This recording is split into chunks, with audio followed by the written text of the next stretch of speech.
तंत्रिका तंत्र, तंत्रिका तंत्र यानी नर्वस सिस्टम। इसमें सबसे पहले तंत्र को समझते हैं। तो हमारे शरीर का जितना भी पार्ट है ना, जो एक दूसरे से जुड़ा हुआ है, उसी को हम तंत्र बोलते हैं। ये कभी अलग रहने से सही से क्रियाएं नहीं होगी शरीर की, यानी सबको साथ में रहना जरूरी है। अब शरीर के जितने भी क्रियाएं हैं जिन पर नियंत्रण रहता है, माने शरीर की जितनी क्रियाओं पर जिनका नियंत्रण रहता है, उसी को बोलते हैं तंत्रिका तंत्र। तंत्रिका तंत्र का मुख्य हिस्सा, तंत्रिका तंत्र का मुख्य हिस्सा ब्रेन होता है। ब्रेन यानी हमारा मस्तिष्क।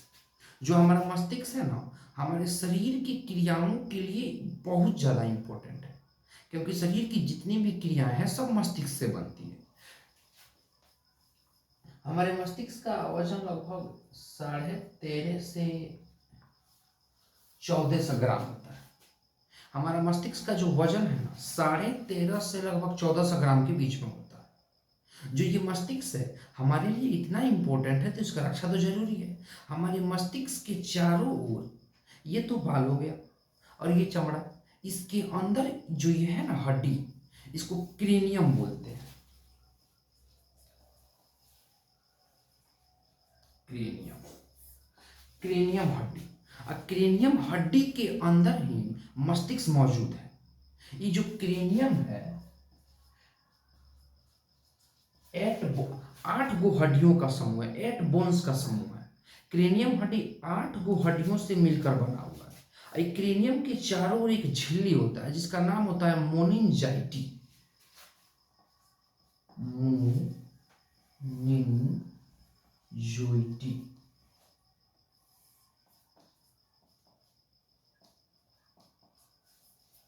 मोनिंजाइटी। क्रेनियम हड्डी के चारों एक झिल्ली होता है, इसका नाम होता है मोनिंजाइटी झिल्ली। कभी कभी हमारे सर पर वार होता है, तो वार अगर हल्का हो तो क्रेनियम हड्डी रोक लेता है, लेकिन अगर वार ज्यादा हो तो क्रेनियम फट जाता है और दर्द सीधे झिल्ली में पहुंचता है, जिसके चलते हमारे ब्रेन में एक रोग हो जाता है जिसको बोलते हैं मोनिंजाइटिस रोग। मोनिंजाइटिस रोग,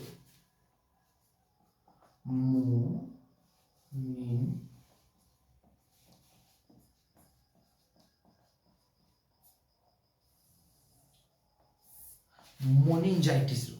यानी जब इस पर ज्यादा वार होता है तो क्रेनियम फट जाता है और वार झिल्ली के पास पहुंच जाता है, और जो रोग होता है उसी को बोला जाता है मोनिंजाइटिस रोग। यानी जो हमारा पुलिस लोग कहता है कि शरीर का कोई भी अंग टूटे फूटे तो कोई प्रॉब्लम नहीं है, लेकिन मस्तिष्क में हेमलेट पे नहीं, क्योंकि इसमें अगर फूटे टूटे तो बहुत प्रॉब्लम है।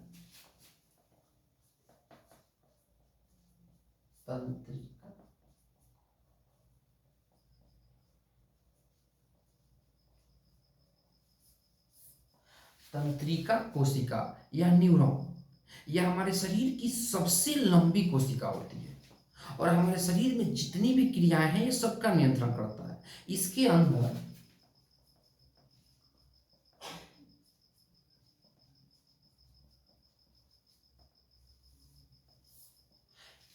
तंत्रिका कोशिका या न्यूरॉन के अंदर साइटोसोम नहीं पाया जाता। और साइटोसोम नहीं पाया जाता है तो ये कोशिका का विभाजन नहीं होता है।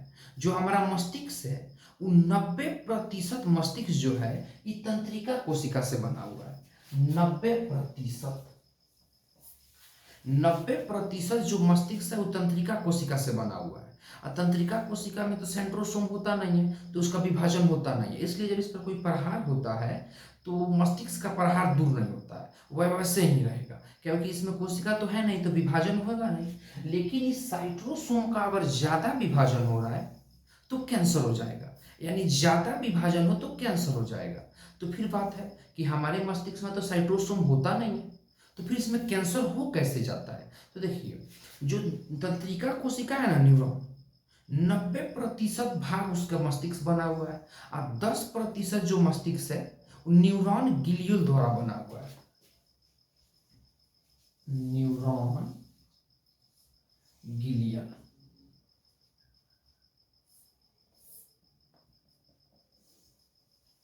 मस्तिष्क जो है ना वो 10% न्यूरॉन गिलियल द्वारा बना हुआ है और उसी 10% में ये कैंसर होता है। खैर मस्तिष्क में तो पहले कैंसर नहीं होता है, पहले ट्यूमर होता है। ट्यूमर ही लोग नहीं सह पाते हैं, ट्यूमर के कारण ही उनकी मृत्यु हो जाती है। अब बात रहा कि शरीर का कोई भी प्रतिक्रिया है तो सिग्नल मस्तिष्क तक पहुंचता कैसे है। जो तंत्रिका कोशिका है ना, शरीर की सबसे लंबी कोशिका, उसकी लंबाई को हम लोग सिनेप्स बोलते हैं। तंत्रिका कोशिका की लंबाई को सिनेप्स बोला जाता है। और जो तंत्रिका कोशिका होता है, आप देखते हैं कि बीच में छोट छोट छोट छोट उसमें जगह होता है। तो फिर सिग्नल मस्तिष्क तक पहुंचता कैसे है। तो देखिए हमारे शरीर में सोडियम है, Na, सोडियम, यही सिग्नल को मस्तिष्क तक पहुंचाता है। लेकिन अगर हमारे शरीर में सोडियम की कमी हो जाए तो सिग्नल आसानी से मस्तिष्क तक नहीं पहुंचते हैं। सोडियम की कमी कब होती है, जब हमारे शरीर में से ज़्यादा पसीना निकल जाए तो सोडियम की कमी हो जाती है। तो सोडियम की कमी की हो जाती है तो क्या करते हैं, पानी चीनी पीते हैं, उसी में 1 चम्मच नमक डाल देते हैं। नमक में तो बना है NaCl, तो सोडियम की प्रतिपूर्ति हो जाती है, जिससे आसानी से सिग्नल पहुंच जाता है। अगर हमारे शरीर में सोडियम की कमी हो तो देखते हैं कभी कभी कांटा पैर में चुभ जाता है, हमारे शरीर को मालूम नहीं चलता है, हमारे मस्तिष्क तक उसका प्रतिक्रिया जेबे नहीं करेगा। यानी मस्तिष्क तक सोडियम, यानी मस्तिष्क तक सिग्नल पहुंचाने के लिए सोडियम का होना जरूरी है।